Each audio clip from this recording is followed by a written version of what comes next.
L'intelligence et la connaissance sont deux concepts étroitement liés. L'IE se concentre sur la collecte, l'analyse, la protection des informations pertinentes économiques, tandis que la connaissance, dans sa gestion, repose sur un système de management intelligent visant à optimiser la création, le partage et l'utilisation des savoirs au sein d'une organisation. Ophélie Garnier est responsable du Master 2 en intelligence économique et développement international de l'Université de Strasbourg. Elle nous a fait le grand plaisir de m'accompagner suite à un article de Veimag paru en avril. Ophélie, bonjour. Bonjour, Merci merci. d'avoir accepté mon invitation et de m'accompagner sur cette thématique d'intelligence économique. Alors, est-ce que vous pouvez nous retracer votre parcours jusqu'à votre poste de responsable d'une unité de formation? Ouais, alors merci beaucoup pour cet entretien. Alors, mon parcours, il est un peu original pour un responsable de formation à l'université. Moi, je suis diplômée d'un master en intelligence économique pour commencer, et puis j'ai Ouais. travaillé moi pas mal d'années dans le monde du développement économique. C'est ce Euh, qui nous, donc, c'est ce qui nous- c'est ce qui, pardon, je vous interromps quelques instants. En fait, c'est ce qui nous rapproche aussi parce que vous, comme moi, en fait, avons fait un master en intelligence économique. Voilà. voilà, dans le métier, c'est un bon début. Il n'y a pas de hasard, il n'y a que des rendez-vous, comme dirait Voilà. le poète. Donc voilà, j'ai commencé à travailler dans le développement économique, donc d'abord au sein de l'Assemblée des chambres de commerce. Oui, À Paris, où j'étais plutôt sur de l'animation de réseau et de l'observation. J'ai piloté le déploiement d'un observatoire des porteurs de projets d'entreprise. Euh, et puis j'ai animé, je participais à l'animation du réseau des chambres de commerce sur les thématiques de création d'entreprise. Donc là, on n'était pas directement dans la veille, l'intelligence éco. Et puis, on avait des besoins de veille en interne, donc je leur ai fait savoir à l'équipe dans laquelle je travaillais que j'avais quand même cette compétence-là et j'avais mis en place une petite veille au niveau national sur ce qui se passait en matière de création d'entreprise pour les chambres de commerce. Et puis ensuite, j'ai quitté cette organisation-là et je suis arrivée en Alsace pour travailler dans une agence de développement économique qui s'appelait Alsace International. Et je travaillais dans une équipe qui aidait les entreprises de notre territoire à se positionner sur les marchés publics internationaux. Donc, identifier des financements qui donnent lieu à des contrats. Et notre objectif, c'était d'aider les entreprises de notre territoire à être compétitifs sur ces contrats pour remporter des marchés au niveau international. Et puis, l'activité c'est ce s'est qu'on développée appelle la aussi. due diligence, ça, en fait, où Alors, ça pas ressemble. directement. C'était pas directement ça, parce que l'idée, c'était vraiment plutôt de leur trouver des bonnes informations, donc faire de la veille en amont Oui. sur les marchés, sur les financements, et puis alors, due diligence, on ne faisait pas directement, mais c'était plus de voir quelles étaient les opportunités, est-ce que ça correspondait au business model de l'entreprise aussi, est-ce qu'elles prenaient pas trop de risques si elles allaient sur ces marchés-là, est-ce qu'on pouvait leur trouver des partenaires, etc., etc. Donc il y avait une vraie dynamique là pour le coup de veille d'intelligence économique dans ce poste. Euh, et cette activité-là, donc je fais partie de l'équipe et puis j'ai pris la responsabilité de l'équipe quelques années après. Et puis, on a fini par développer l'activité aussi sur l'accès des entreprises de notre territoire au marché public en France, parce que finalement, l'international vient chez nous. Hein, c'est pas tout d'aller voir chez les autres. La concurrence internationale est aussi sur notre territoire. Oui, Euh, et puis de développer cette activité-là donc pour les entreprises du Grand Est sur les marchés publics, donc en France et à l'international. Et d'accord. voilà, donc quand j'avais cette activité-là, l'université, j'ai eu l'occasion d'y être vacataire dans le cadre d'un cours que je donnais avec le collègue de l'équipe sur les marchés publics internationaux, dans le cadre du master en intelligence économique, euh, dont j'ai pris la responsabilité ensuite. Oui, Et donc j'étais d'abord vacataire, et puis changement de direction à l'institut, donc dans lequel j'enseignais. Et puis on m'a dit, ah, ce serait bien que je fasse un petit peu plus au niveau de l'équipe, que j'appuie un peu la mise à jour des contenus, programme pédagogique, etc. Et donc j'ai été amenée voilà, à prendre la responsabilité du master en la rentrée 2018. Donc, master d'intelligence économique et développement international à l'IRIUS, Institut de Relations finalement, ça fait internationales quoi de de Nantes. passer derrière euh, le cadre, en fait, puisque finalement, vous aviez été élève Ouais, en master et maintenant, vous êtes responsable. ouais. Quel est votre ressenti? C'est intéressant parce que ça permet. Quand j'ai commencé ma fonction, je suis repartie de mon expérience en tant qu'étudiante pour dire ça c'était bien, ça c'était pas bien, ça j'aurais trouvé que c'était à renforcer par rapport à mon parcours professionnel des 10 années qui ont suivi, voire un peu plus. Oui, Et donc j'ai exploité ça et puis j'ai essayé de faire que la formation corresponde aux attentes des étudiants d'aujourd'hui. Mais voilà, toujours en repartant de mon expérience d'étudiante d'il y a fort longtemps. Très bien.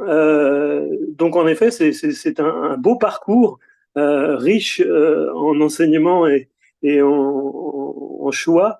On va structurer notre échange autour de trois thématiques.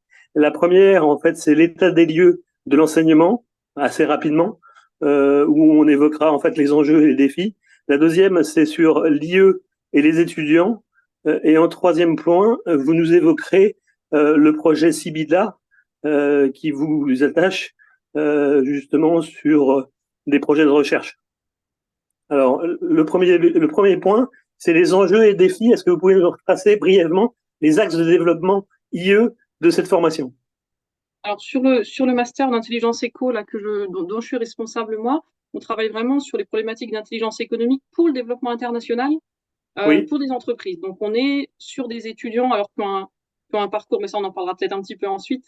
On est en Oui. tout cas situé à la faculté des langues. Donc, notre ADN, c'est les langues étrangères, c'est la connaissance du monde, et donc c'est l'application des méthodes d'intelligence économique, comme tous les camarades des autres masters intelligence éco, à cet environnement multiculturel et multilingue.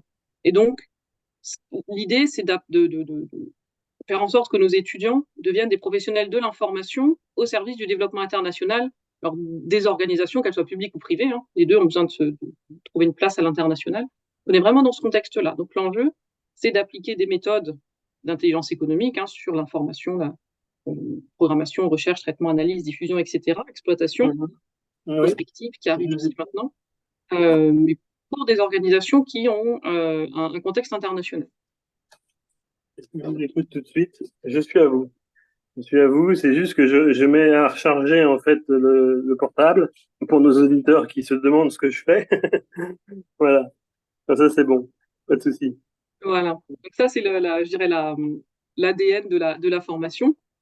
S'il y a Oui. des enjeux et défis, je trouve que c'est intéressant. Moi, j'ai pris la responsabilité du master en 2018, 2019, la première année. On avait une perte de visibilité de l'intelligence économique, hein. C'était un peu passé de mode. Aussi bien que je me suis demandé à un moment s'il fallait que même la thématique même du master évolue, hein. Le nom, est-ce qu'on allait continuer à avoir des étudiants sur ces sujets-là? Et puis, sont arrivées les années 2020, Covid, et crises qui s'enchaînent, et le sujet de l'intelligence économique, question de souveraineté, est vraiment revenu sur le devant de la scène. Et Oui. les étudiants sont revenus, et la thématique de l'IE est revenue, je dirais, à la mode.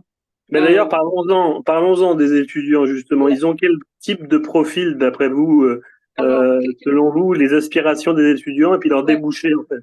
ouais, alors les étudiants qu'on reçoit, nous, en master, c'est des étudiants, pour une grande partie, qui viennent de faculté de langue, puisqu'on est Hmm. positionné, on a un master en faculté des langues, et donc c'est beaucoup d'étudiants qui ont d'abord une licence soit en langue étrangère appliquée, pour la majorité, soit qui ont une licence en d'autres sciences humaines, mais qui ont des capacités à travailler en deux langues étrangères en plus du français. Donc ça, Ça, c'est c'est pas notre commun. critère. C'est pas C'est commun. C'était pas commun, et pour autant, c'est très nécessaire au vu des situations qu'on veut analyser. Alors la pratique des langues vivantes, elle est bousculée, je dirais, par l'intelligence artificielle, hein, qui nous permet de traduire les choses, mais elle ne permet pas à l'IA de comprendre le contexte culturel des différents environnements internationaux auxquels on est confronté. Parce que Donc, paradoxalement, moi qui ai fait, par exemple, le Poitiers, ouais, à distance, en fait, la plupart des étudiants, en fait, recherchaient, étaient issus des milieux militaires et recherchaient le renseignement ouais. comme sujet d'études. Est-ce que vos étudiants ont aussi cette dominante-là, en fait, dans l'esprit? Alors, chez nous, ça dépend des profils. Historiquement, les étudiants venaient beaucoup pour la partie développement international, qui était dans l'intitulé, qui fait partie des matières qu'on Oui. enseigne. Donc, ils venaient pour ça. Et bon, pour certains, il fallait apprendre un peu l'intelligence économique, mais ce qui les intéressait, c'était le développement international. La balance est en train de changer, et on a de plus en plus d'étudiants qui sont vraiment intéressés par la partie intelligence économique, avec un peu de renseignement. Je vais y revenir. Et la partie développement international les intéresse moins pour majorité, mais on a quand même toujours deux populations. Après, pour la partie renseignement, comme c'était pas l'ADN de cette formation-là, on en a lancé une autre qui va démarrer un peu plus tard, Ah, l'année prochaine. un petit teaser, un petit teaser. Un petit teaser, mais voilà, qui s'appellera Renseignement et risque à l'international, Ah, parce que c'est pas tout voilà, on aura un côté business, plutôt, ce que j'appelle moi plutôt ouais. offensive, alors en faisant les choses bien, mais pour se développer, et puis un autre qui répond un peu plus à cette demande des étudiants d'aller vers la partie renseignement. Renseignement et Euh, géopolitique. ouais, exact. Géopolitique et renseignement. C'est En effet, donc ça, on a vu les aspirations. En fait, quels sont les débouchés finalement, ouais. on se demande dans l'intelligence économique? Alors, les débouchés de nos étudiants aujourd'hui, ils sont, alors, je dirais, assez classiques par rapport aux formations en IE. On a des étudiants qui vont se retrouver alors à la fois en entreprise ou en organisation publique. On va en Oui, retrouver donc sur les métiers de l'information, hein, de la veille, de l'analyse, à la fois dans des PME et dans des groupes. On en a plusieurs les dernières années qui commencent à aller vers le monde de la banque aussi. Mais sinon, c'est oui. effectivement soit des grands groupes, soit des PME régionales, quelques TPE. Ça peut être aussi sur des projets européens, on va en retrouver. Euh, et puis, que ce soit en France, alors on en a quelques-uns qui partent à l'international, alors un peu moins depuis le Covid, hein. On en avait plus avant. Ouais. Euh, mais on va avoir, voilà, métier de l'information essentiellement, et puis quelques-uns qui vont aussi vers l'export, puisque ça fait partie de nos débouchés. Et il y en a Donc, pas, par exemple, qui viennent vers le journalisme. Je dis ça hum, alors, par idée. certains en ont envie. Certains en ont Ouais. envie. J'en ai une étudiante là qui cherche un apprentissage pour la rentrée qui me dit ah mais j'aimerais bien aller vers le journaliste, etc. Je lui dis moi pour moi les méthodes d'investigation sont peut-être les mêmes, la finalité n'est pas la même. Ça, c'est D'un sûr. d'un côté on veut informer, de l'autre on veut permettre de prendre une décision. Je veux dire Hmm. il faut choisir son camp. C'est vrai. Euh, C'est vrai. J'ai pas encore choisi, moi, mais je me tâte encore. Euh, Dernière partie, en fait, sur les projets de recherche. En fait, le projet Sibila, en ouais. fait, m'intéresse grandement. Est-ce que Mhm. vous pourrez, vous me le disiez en off, arrive à terme, à maturation, en fait, et Mhm. en phase de communication, en fait, ce projet. Ouais. Alors effectivement pour vous en dire plus sur Sibylla, donc comme à Strasbourg on est quand même voilà, au cœur de l'Europe. Oui. On travaille pas mal sur des projets européens. Les financements européens sont quand même bien intéressants et puis travailler avec des partenaires européens, c'est très instructif aussi.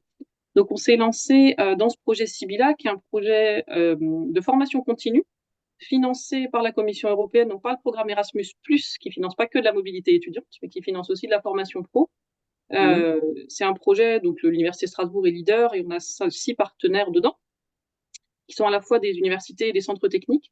Donc on a des Espagnols, des Polonais, des Tchèques, des Bulgares. Euh, Euh, et une sorte de diversité, en fait, voilà, culturelle, un diversité. melting pot sympathique.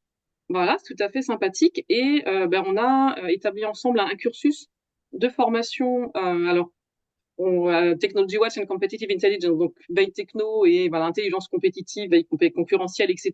Il a fallu s'entendre sur les termes déjà. On n'a pas Est-ce que tous, vous tous la pouvez même définition. juste pour moi et pour nos auditeurs, en fait, la différence entre intelligence économique et competitive intelligence? Mais justement, c'est ça qui est intéressant quand on a travaillé un peu sur le projet. Au début, on parlait de choses, on n'était pas tous d'accord. Et Hmm. on s'est dit, on va formaliser un glossaire pour être sûr de parler tous de la même chose. Et en fait, D'accord? dans l'intelligence économique à la française, on a ces fameux 3 piliers. Information, risque, et puis influence. Euh, Influence. Hmm. pour nos amis, Competitive Intelligence, c'est vraiment la partie information et pour un objectif concurrentiel. D'accord? Il n'y a pas du tout là. Quand j'ai commencé à parler influence, cybersécurité, etc., ils ont tous fait les gros yeux. Ils m'ont dit mais de quoi elle parle celle-là? Et il y a aussi le ZINT, en fait, dont on n'a pas parlé, mais qui Ouais. arrive peut-être dans les formations, en fait, non? Alors ça vient dans les formations. Alors dans la formation, encore une fois, sur Sibilla, on n'a pas particulièrement fait de sujet là-dessus parce Oui. que on est sur des éléments très classiques, je dirais, de la veille concurrentielle et de l'analyse d'informations concurrentielles et technologiques. Donc Hmm. on est reparti déjà des bases disponibles d'informations euh, pour les entreprises, donc des sources d'informations, des observatoires par rapport au secteur d'activité, tout ce qui est Hmm. base de brevets, tout ce qui est base d'informations concurrentielles, etc. Et comme notre cible, c'est un projet de formation donc en 20 heures, 23 heures en digital, en auto-apprentissage, hein, donc c'est un MOOC en ligne, donc les gens valident des niveaux, ont accès à des contenus en digital. Et comme on s'adresse à un public d'acteurs de PME, on ne voulait pas aller trop loin dans les termes techniques. On voulait être sur quelque chose de très abordable qui répond vraiment à des besoins, de se dire, j'ai une entreprise aujourd'hui qui a besoin de se développer ou qui fait face à une nouvelle concurrence. Quels sont mes besoins d'information pour répondre à ces challenges, comme on les a appelés dans le cours. Oui. euh, J'ai des besoins d'information concurrentielle, j'ai besoin d'information stratégique, j'ai besoin de connaître les meilleurs endroits sur lesquels il faut être en termes d'événementiel, par exemple, pour me faire connaître à l'international par rapport à ces besoins-là. Comment on va chercher l'information, avec quels outils, quels mots-clés, etc. Et puis ensuite, quelles méthodes on a pour les analyser, pour les exploiter, pour prendre les bonnes décisions. Donc, on a travaillé sur les différentes étapes. Les étudiants, j'imagine, au terme de leur formation, en fait, doivent faire un stage.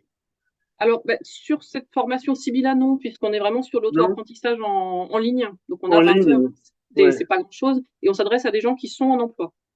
C'est de la montée en compétences de professionnels qui sont en emploi sur d'autres fonctions. Hein. Alors, on a listé les fonctions dans le projet, mais on est sur des gens qui sont dans la partie commerciale, dans la partie management, dans la partie ingénierie.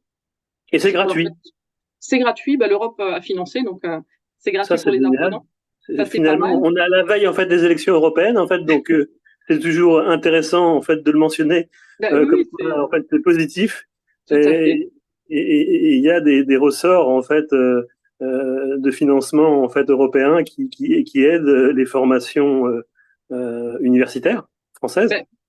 C'est ça, il y a plein de, en fait, il y a beaucoup de financements en Europe, et la problématique, c'est qu'on ne sait pas toujours bien les utiliser. C'est vrai c'est l'intérêt d'être en lien avec d'autres partenaires européens de pays qui savent mieux se jeter, je dirais, sur les opportunités de financement et qui savent, voilà, là, on avait été sollicité par un partenaire espagnol, parce que les Espagnols sont plutôt bons pour aller chercher des fonds.